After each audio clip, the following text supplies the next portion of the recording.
How about this? How about this? This day in history, Samuel Doe in 1980. In 1980, took control of Liberia in a coup d'etat. A coup d'etat. Overthrowing President William Tolbert. Or is it Tolbert? And ending over 130 years of national democratic presidential succession. Wow.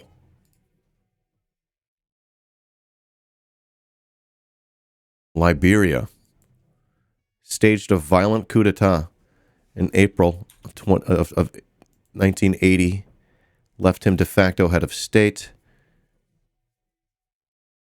suspended the constitution, head of the country's military junta for the next 5 years. In 85, ordered an election, officially became the 21st president of Liberia. Election marked by controversy. There was evidence of fraud. Doe, no one will be surprised by this, Doe had support from the United States. It was a strategic alliance due to his anti-Soviet stance. Oh, look at this. We have an opportunity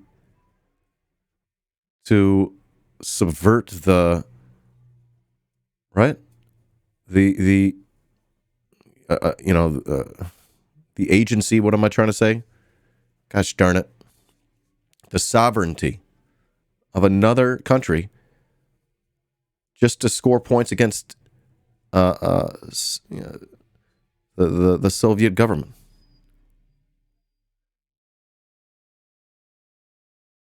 How am I doing with that? That's what I meant to say, right? And the United States does this every time. It was a strategic alliance due to his anti-Soviet stance during the Cold War, prior to changes in 1989 that led to the dissolution of the Soviet Union. And he left office in 1990. So I guess they didn't need him anymore? What happened? I'm learning about this live. Oops, we did it again. We did another coup to fuck with Soviet Union. Oh, baby, baby. All right, stop it. Look at that. He was murdered. Torture murder. Whoa. What happened?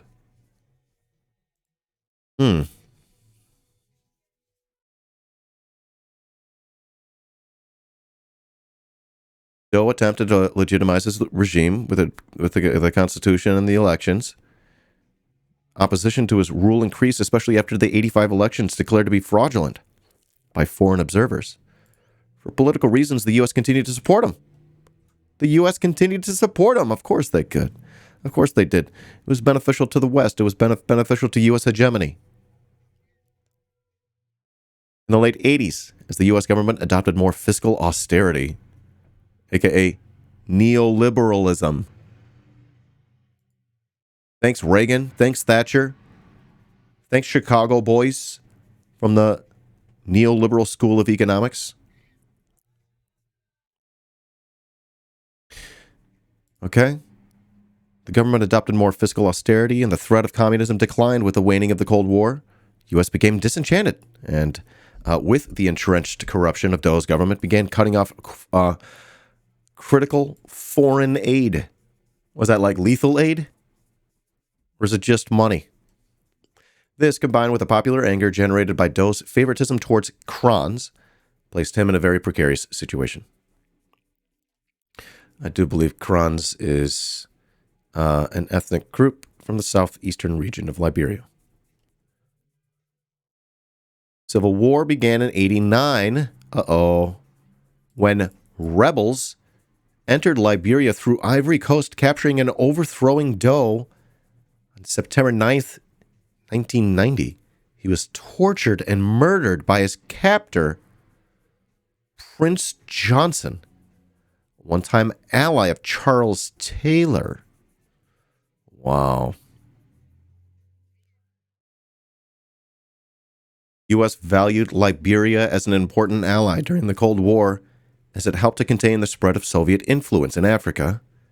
As part of the expanding relationship, Doe agreed to a modification of the Mutual Defense Pact, granting staging rights on 24-hour notice at Liberia's sea and airports for the U.S. Rapid Deployment Forces, or the Rapid Deployment Joint Task Force, inactive U.S. DoD Joint Task Force, envisioned as a 3-division force in 79, blah, blah, blah, blah, blah. All right? These were established to respond swiftly to security threats around the world. So, effectively a base. Right? Bases. All right. Talk about his election. It was heavily rigged. The Wikipedia article says Doe had ballots taken to a secret location. 50 of his own handpicked staff counted them. Oh. It's not the vote that counts. It's who counts the votes. Excuse me. Foreign observers declared it fraudulent. Suggested runner-up Jackson Doe of the Liberian Action Party had actually won. Prior to the election, he had more than 50 of his political opponents murdered. And yet the United States continued to support him. I thought the United States believed in democracy. Just kidding. Sarcasm. It's also alleged that he changed his official birth date from 51 to 1950 in order to meet the Constitution's requirement that the president be at least 35. He was 34. He was a young spring chicken. He's a cheater. Pumpkin eater. Doe was officially sworn in on the day of his inauguration as 21st president in the stadium. A show with several Liberian girls dance artistically in his honor with various hoops. Later, they danced with maracas. Finally, the army paraded in line, and in the first, they played a majestic orchestra. A majestic orchestra. I mean, being in Wikipedia, we don't think that majestic, calling it a majestic orchestra, that's not editorializing. Who's editing this Wikipedia? A very serious article, and there cannot be any editorializing. I'm kidding, it's Wikipedia. Who cares? It's a starting place. You're not getting smarter, it just feels like it. So Doe publicly declared that if he lost, he would not hand over power and the army would carry out another coup in less than 2 weeks. The position was harshly criticized by the international community and the political parties participating in the elections. And the United States continued to support him. Official results showed Doe received a narrow majority of votes cast in the election, though outside observers alleged widespread fraud. After the attempted coup, there was a coup, an attempted coup. General Thomas Quiwankpa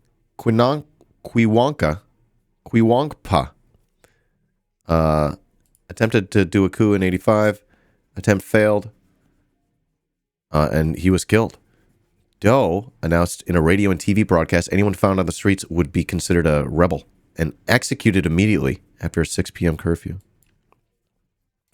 Then his corrupt and totalitarian government became even more repressive after the attempted coup, shutting down newspapers and banning political activity. This is the guy the United States supported. The government's mistreatment of certain ethnic groups. The Dan? The Geo or the Dan? You do not fuck with Dan. First they came for Dan, and you said nothing because that wasn't your name. But it's my name. And the mono in the north resulted in divisions and violence among indigenous populations who had until then coexisted peacefully. Jesus fucking Christ. Way to go, United States State Department. Every fucking time. Charles Taylor, former ally, crossed into Liberia to wage a guerrilla war against Doe. Taylor had broken out of jail in the U.S. I don't remember this, where he was awaiting extradition to Liberia on charges of embezzlement. He broke out of jail I don't believe this for a fucking second. All right. Someone grab my tinfoil hat. That does not sound right at all. He broke out of jail and then went to Liberia via the Ivory Coast and did a coup after the guy that the United States used to coup the previous government was no longer useful to the U.S.? Is that what I'm hearing? Is that what I'm picking up?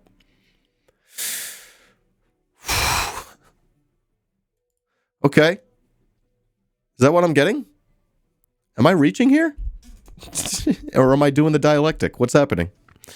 By mid-90, most of Liberia was controlled by rebel factions. 600 civilians killed at a church. It was a massacre carried out by approximately 30 government soldiers loyal to Sam Doe. Allegedly.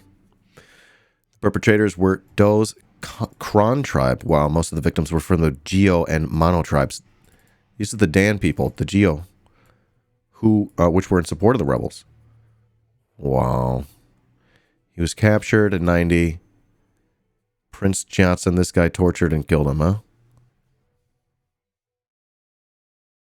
Wow.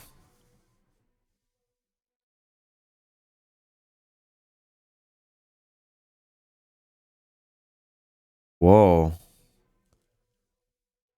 It's like there's a whole big story. This looks like this sounds like an episode of a fucking TV show, like a movie right here. You reading this? All right, I'll read it. Doe was captured by the guy, leader of a breakaway faction of Taylor's NPFL. A general invited Doe to the ECOMOG headquarters for a meeting, assured him of his safety from the rebels. In the morning, he arrived at a precarious time during an ongoing changing guard duty from the well-armed and better-equipped Nigerian team of peacekeepers to the weaker Gambian contingent. The Nigerian team had just withdrawn from the scene when Doe's convoy of lightly armed personnel arrived. Doe was escorted to General Quinou's office, where he was formally welcomed. Most of his team of aides and guards waited outside. Johnson's rebels surprised everyone by suddenly arriving on the scene uninvited and heavily armed. Overwhelming and disarming the entirety of Doe's team while encountering no resistance. They then started shooting Doe's team individually and later in groups. Upon hearing the gunshots from outside, Doe expressed concern to Quinou, who assured him everything was fine. Quinou later excused himself to check on what was happening outside and was followed by his aide, Captain Coker, of the Gambian contingent. Both men took cover upon assessing the situation. Johnson's men moved indoors, finished off Doe's remaining team, shot him in the leg, and took him captive, allegedly. When the dust settled, over 80 of Doe's men lay dead. Coker characterized the incident not as a fight, but a brutal massacre. Remarkably, none of the ECOMOG personnel were shot in the carnage. Wow. Hold on. Doe was taken to Johnson's military base to prove he was not protected by black magic. Johnson ordered Doe's ears be cut off in his presence. Shackles placed on his legs and something strange tied around his glands? His wiener. As can be seen in the recording. I don't think we're going to be watching that today on the stream. At the end of the recording, Doe was forced to get up. Some of his fingers and toes were amputated, and there were attempts to mutilate the middle finger. After 12 hours of torture, he was finally murdered. His corpse had its head shaved and was exhibited naked in the streets of Monrovia with cigarette burns. Body was later exhumed and reburied. The spectacle was videotaped and seen on news reports around the country. The video shows Johnson sipping a beer as Doe's ear is cut off. Oh my fucking God, dude.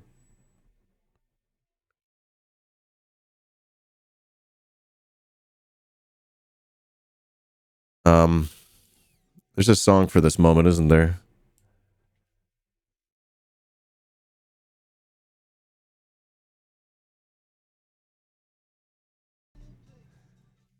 You gonna bark all day, little doggy? Or are you gonna bite? Oh, God. I hate this. Really not enjoying it. What's happening here? Okay. Well, that just shows that you never do a coup with the United States backing you. Never do it. United States will chew you up and spit you out. And at the end of the day, you're going to be treated... Are we the baddies? Yeah. You could be tortured and treated like reservoir dogs. All right, that's that. I think that's the clip. I'm disgusted. Please like, please subscribe, comment on the YouTube comment on the YouTube video below, and make sure you come on over to Twitch. Follow the stream, twitch.tv/iDanSimpson. You can subscribe for $5. You get a bunch of cool emotes. Love your face.